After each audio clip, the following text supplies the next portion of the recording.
75 ఏళ్ల కలను deputy CM Pawan Kalyan 5 నెలల్లో నిజం చేశారు. అల్లూరి సీతారామరాజు జిల్లా రొంపల్లి గ్రామ పంచాయతీలోని గూడెం గ్రామానికి విద్యుత్ వెలుగులు తెచ్చారు.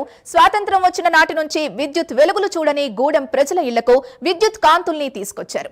80 లక్షల వ్యయంతో 9.5 కిలోమీటర్లు 217 విద్యుత్ స్తంభాలు వేయించి 17 ఇళ్లకు విద్యుత్ కాంతుల్ని తెచ్చారు.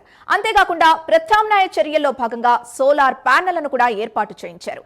గిరిజన గ్రామాల్లో తొలి హైబ్రిడ్ విద్యుత్ ఉత్పత్తి కేంద్రాన్ని ఏర్పాటు చేసి ఒక్కో ఇంటికి 5 బల్బులు, ఒక ఫ్యాన్ ని డిప్యూటీ సీఎం పవన్ కళ్యాణ్ అందించారు. విద్యుత్ కాంతుల్ని చూసి గూడెం ప్రజలు ఆనందంతో ఉప్పొంగిపోతున్నారు.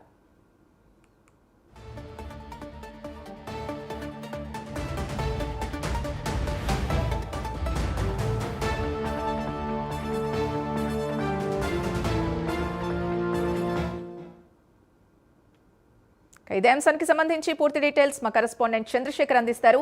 చంద్రశేఖర్, చెప్పండి, అసలు ఇన్ని రోజులు అక్కడ విద్యుత్ లేకుండా ప్రజలు ఎలా గడిపారు, ఇప్పుడు ఎలా స్పందిస్తున్నారు?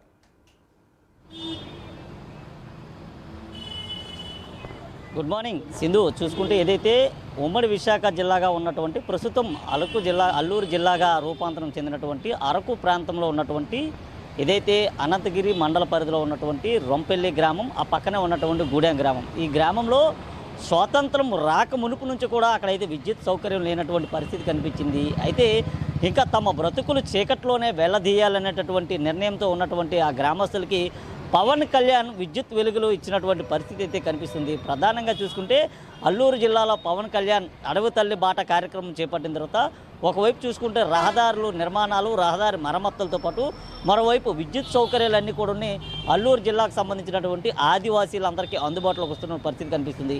ప్రధానంగా అడవి తల్లి బాట కార్యక్రమం చేపట్టిన తర్వాత గూడెం ప్రాంతానికి చెందినటువంటి ప్రజలు ఎవరైతే ఉన్నారో అక్కడ ఉన్నటువంటి దాదాపు 17 ఆదివాసీ కుటుంబాలు నేరుగా ఉప ముఖ్యమంత్రి పవన్ కళ్యాణ్ కలిశారు. పవన్ కళ్యాణ్ కలిసి తమ గ్రామానికి విద్యుత్ సౌకర్యం లేకపోవడంతో నానా అవస్థలు ఎదుర్కోవాల్సి వస్తుంది, చీకట్లోనే కాలం వెల్లదీస్తుందంటూ కూడా వారి యొక్క గోడిని విన్నవించుకున్నటువంటి నేపథ్యంలో ఇప్పుడైతే వారి కళల్లో ఆనందం అయితే కనిపిస్తుందని చెప్పుకోవచ్చు. ముఖ్యంగా చూసుకుంటే పవన్ కళ్యాణ్కి ఏదైతే వారు ఇచ్చినటువంటి అర్జీ ఉందో అర్జీ దాదాపు 5 నెలల కాలంలోనే పూర్తిగా కూడా పరిశీలించి అక్కడ హైడ్రోకి సంబంధించినటువంటి ఒక విద్యుత్ ప్లాంట్ను కూడా ఏర్పాటు చేసి అక్కడ నుంచి విద్యుత్ ప్రసారాలు కూడా ఇచ్చినటువంటి పరిస్థితి కనిపిస్తుంది. ప్రధానంగా ఆ గ్రామంలో ఈరోజు చూసుకుంటే ఏదైతే కార్తీక మాసం పర్వదినం ఏకాదశి రోజుని విద్యుత్ వెలుగులు కూడా వెల్లివిరిసినటువంటి పరిస్థితి కనిపిస్తుంది. వారి యొక్క కళల్లో కూడా ఆనందం అయితే కనిపిస్తుంది. ముఖ్యంగా చూసుకుంటే ఆ గ్రామానికి విద్యుత్ సౌకర్యం లేకపోవడంతో ఎన్నో ఇబ్బందులు, నానా అవస్థలు ఆ చుట్టుపక్కల ఉన్నటువంటి ఏదైతే ఉన్నటువంటి అడవి ప్రాంతం నుంచి ఎటువంటి వన్యమృగాలు వస్తాయో, ఏం జరుగుతుందని అంటూ బిక్కుబిక్కుమంటూ కాలం వెల్లదీసినటువంటి ఆదివాసీల జీవితాల్లో ఒక్కసారిగా విద్యుత్ వెలుగులైతే విరబూసినటువంటి పరిస్థితి కనిపిస్తుంది. ముఖ్యంగా చెప్పుకుంటే పవన్ కళ్యాణ్ వచ్చిన తర్వాత ఇటు కూటమి ప్రభుత్వం అధికారంలోకి వచ్చిన తర్వాత ఏదైతే మన్యం ప్రాంతంలో పవన్ కళ్యాణ్ పర్యటించిన తర్వాత గిరిజనులకు ఇచ్చినటువంటి వాగ్దానాలు ఏవైతే ఉన్నాయో అవన్నీ కూడా ఒక్కొక్కటిగా నెరవేరుస్తున్నటువంటి పరిస్థితి కనిపిస్తుంది. దాదాపు 9.5 కిలోమీటర్లు ఏదైతే ఉన్నటువంటి పరిధి ఉందో అనంతగిరి నుంచి అక్కడికి వెళ్ళేటటువంటి గూడెంకి వెళ్ళేటటువంటి పరిధిలో 217 విద్యుత్ స్తంభాలను ఏర్పాటు చేయించడమే కాకుండా దాదాపు 80 లక్షల రూపాయల వ్యయంతో కూడా అక్కడైతే విద్యుత్ వెలుగులు ప్రసరించినటువంటి పరిస్థితి కనిపిస్తుంది. పూర్తిగా చూసుకుంటే అయితే ఇక తమకు విద్యుత్ వెలుగులు చూడలేమేమో, ఇక విద్యుత్ వెలుగులు చూడకుండానే తమ జీవితం కాలగర్భంలో కలిసిపోతుందేమంటే అల్లాడిపోతున్నటువంటి ఆదివాసీల కళ్ళల్లో అయితే ఇప్పుడు ఒక ఆనందం అయితే కనిపిస్తుంది. ముఖ్యంగా చెప్పుకుంటే ఏదైతే 9.5 కిలోమీటర్ల మేర ప్రాంతం ఏదైతే ఉందో ఆ 9.5 కిలోమీటర్ల మేర ప్రాంతంలో కూడా విద్యుత్ స్తంభాలని నెలకొల్పించే విధంగా అధికారులను కూడా ప్రేరేపించారు. అలాగే అధికారులను సమాయత్తం చేసిన తర్వాత 217 విద్యుత్ పోల్స్ను కూడా ఏర్పాటు చేసి ఏదైతే సోలార్ ద్వారా ఉత్పత్తి అయ్యేటటువంటి హైడ్రో పవర్ ఏదైతే ఉంటుందో హైడ్రో పవర్కు సంబంధించిన ఒక ప్లాంట్ను కూడా రూపొందించి 80 లక్షల రూపాయల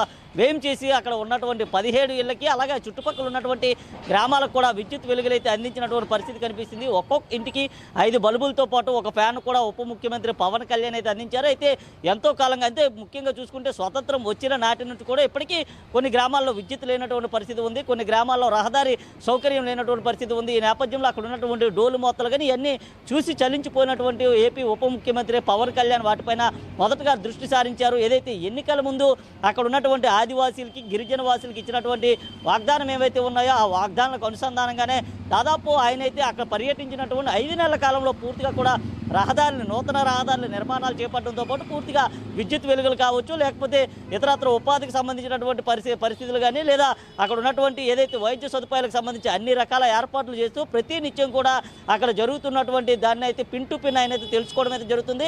ముఖ్యంగా ఆదివాసీ తండాల్లో ఉన్నటువంటి గిరిజనులు కారణంగా కూడా పెద్ద ఎత్తున ప్రపంచవ్యాప్తంగా కూడా అక్కడ ఉన్నటువంటి అరకు కావచ్చు, లేకపోతే పక్కన ఉన్నటువంటి ప్రాంతాల నుంచి ప్రపంచవ్యాప్తంగా కూడా కాఫీకి కూడా చాలా పెద్ద ఎత్తున గిరాకీ ఉన్నటువంటి నేపథ్యంలో గిరిజనులకు ఎలాంటి సమస్యలు రాకూడదు, గిరిజనులు ఎప్పుడు కూడా ప్రతి ఒక్కరితో సమానంగా ఉండాలనేటువంటి ఒక ఉద్దేశంతో పవన్ కళ్యాణ్ అక్కడ వెళ్ళినటువంటి పరిస్థితి ఉంది. ఆ ప్రాంతంలో పర్యటించిన తర్వాత అక్కడ ఉన్నటువంటి సమస్యలు ఏంటో ముందుగానే ఆయన అయితే తెలుసుకున్నారు. తెలుసుకున్న తర్వాత ఆ ప్రాంతంలో అత్యధికంగా కురుస్తున్నటువంటి భారీ వర్షపాతాలను కూడా లెక్క చేయకుండా ఆ ప్రాంతంలో పవన్ కళ్యాణ్ పర్యటించి అక్కడికి వెళ్ళినటువంటి ఆ ప్రాంతంలోనే అక్కడికి ఇచ్చినటువంటి అర్జీలు ఏవైతే ఉన్నాయో ఒక్కొక్కటి కూడా పూర్తిగా నెరవేరుస్తున్నటువంటి పరిస్థితి ఉంది. వారి కళల అన్నింటికి కూడా సహకారం అందించే దిశగా కూడా పవన్ కళ్యాణ్ ముందుకు వెళ్తున్నారు. ఈ నేపథ్యంలోనే విద్యుత్ స్తంభాలను కూడా ఏర్పాటు చేసి, అలాగే విద్యుత్ మీటర్లు కూడా ఏర్పాటు చేశారు. అలాగే దానికి సంబంధించి విద్యుత్ లైట్లు ఏర్పాటు చేసి ప్రతి ఇంటికి కూడా బల్బులు ఇవ్వడంతో పాటు వారికి పూర్తిగా కూడా ఎండ నుంచి ఉపశమనం ఇచ్చే విధంగా కూడా ఫ్యాన్లు కూడా అందించినటువంటి పరిస్థితి అయితే ఉంది. మరికొన్ని గ్రామాల్లో కూడా ఇదే తరహా విద్యుత్ పరిసరాలు కూడా ఏర్పాటు చేసేటటువంటి పరిస్థితి అయితే ఉంది Sindhu. Right, thank you Chandrasekhar.